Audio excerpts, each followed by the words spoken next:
The cannabis community includes a diverse set of activists and nonprofits working to end the prohibition of marijuana. We take the time to hear the stories of reform on the Russ Belville Show's Cannabis Community Chat.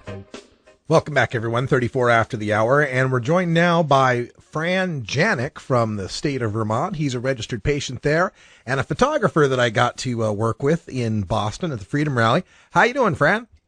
Great, Russ. Great. Hello from the Green Mountain State. Yes, so glad to hear from you. Of course, Vermont being one of the medical marijuana states, but a lot of people don't understand that there's medical marijuana states and then there's medical marijuana states. And Vermont's program has been, characterized by fits and starts and not a whole lot of people on the program. And as I understand it, you don't even recognize glaucoma as a condition in Vermont. Is that right? Yes, Russ, that's actually correct. And I do suffer from glaucoma. What a damn shame. All right. So let's talk about the dispensary system there in Vermont, because I understand there's been some news developments going on there. Well, we currently have 3 dispensaries in operation, with a 4th coming on board. There's a question as to who has the license at this time, though. Yeah, and what's going on as far as getting? So we got 3 dispensaries for the entire state. Is that correct?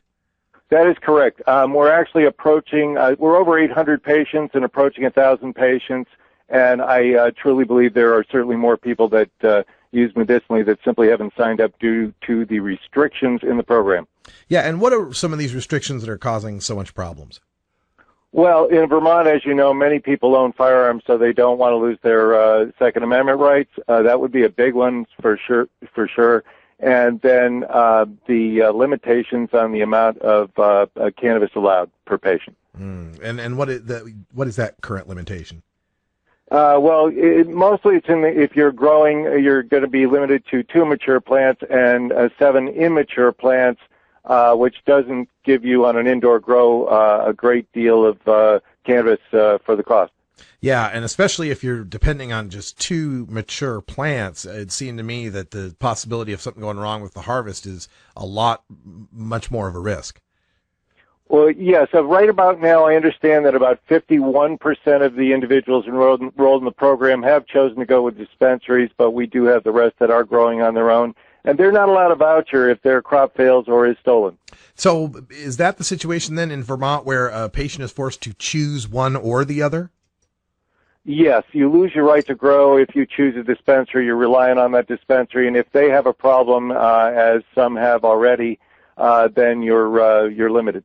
So a patient who can't get enough access at the dispensary can't grow their own, and a patient who grows their own who might have a problem with the crop can't shop at the dispensary.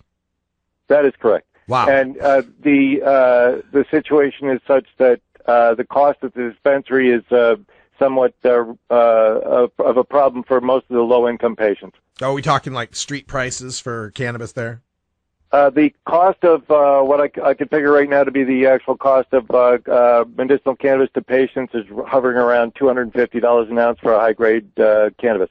Wow. All right. So we're speaking with Fran Janik, who's a registered patient in the state of Vermont and a longtime listener to our 420 radio channel here. You can find him as MediGrow Vermont in our chat room. And I want to encourage folks, get involved with our community here at 420 Radio, because there's a lot of very intelligent, hardworking activists. That's really what we're about here, is we're kind of an activist network, and you're going to pick up a lot of tips and tricks from these people. So, Fran, as far as these dispensaries go, the 3, you've got 3 in the state. Is that just mandated by laws, or any chance of ever getting another dispensary? Well, actually, 4 are mandated by law, and they're trying to get someone to take the 4th license. I had heard 2 stories, so I won't pass them along right now because I don't know which one's correct.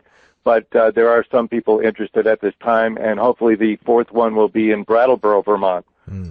I understand in Colorado they've got difficulties because of the way the law's been written to basically protect against people swooping in from out of state with large investments. They're giving first dibs on the recreational market to the medical providers and so on. Are there any such restrictions in Vermont that are keeping the 4th dispensary license from getting picked up by someone? No, I would say that the main problem is getting organized and then getting the funding for it. You are tithing I think, $30,000 per dispensary to the state, which is the way they run the program right now. Wow. Okay. And at last count, did you have a measure of how many patients we have in the Vermont program? We're over 800 on our way to 9. I can say that confidently. We will approach 1,000. I think there's a lot more people interested. Yeah. All right. So there's also been talk about the next states that may be on deck for legalization of recreational use of marijuana. What do you see brewing in the next 2 to 4 years as far as that goes in Vermont?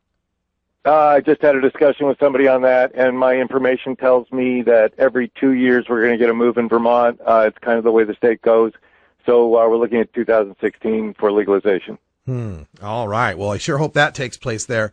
Vermont's been a leader in a lot of ways as far as medical marijuana goes in the Northeast, and now with the rest of the New England states starting to get on board with medical and pushing toward legalization of marijuana, there's much better chance of that happening. So, Fran, before we let you go, is there anything else we need to know about what's happening news-wise as far as the state of Vermont and marijuana reform? Well, yes, actually, Russ, I think we discussed this in the chat a while back, but I'll put it out there one more time just so all the registered patients know that the state of Vermont Department of Financial Regulation, Division of Insurance, through the Commissioner Susan L. Donegan, has made a ruling that anyone that is insured for their cannabis grow, for their medicinal cannabis grow, any registered patient that is, cannot be refused their insurance should they suffer a loss of their growth through, I would imagine, fire, but I know theft. That's right.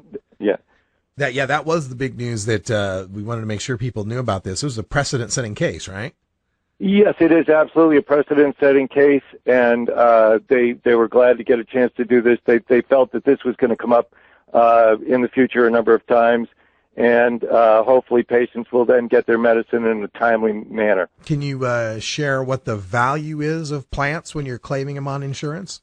Yeah, well, actually, what the value is the maximum allowable in the policy. That's the way they actually ruled on it.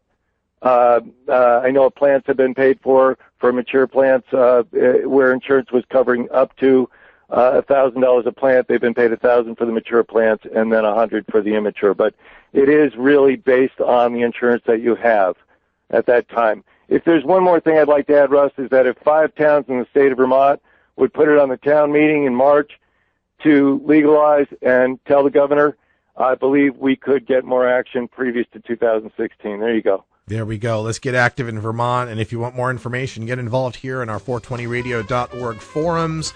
Join our chat room. You can get involved there. Just type /login to create an account. And folks like MediGrow will help you get organized, man. Thanks for joining us here, and thanks for suggesting the segment, man. We appreciate getting these local pictures of what's going on. Thanks for having me, Russ. All right, when we come back, time for a radical rant. Why are we firing? Why are we jailing a pot doc in Colorado? It makes no sense. Right back with the radical rant. It's simply business, you know why they won't let us grow. It's simply business. We'll be right back after these messages from our 420 friendly sponsors. Support these advertisers because their ad money goes straight to the Russ Belville Show.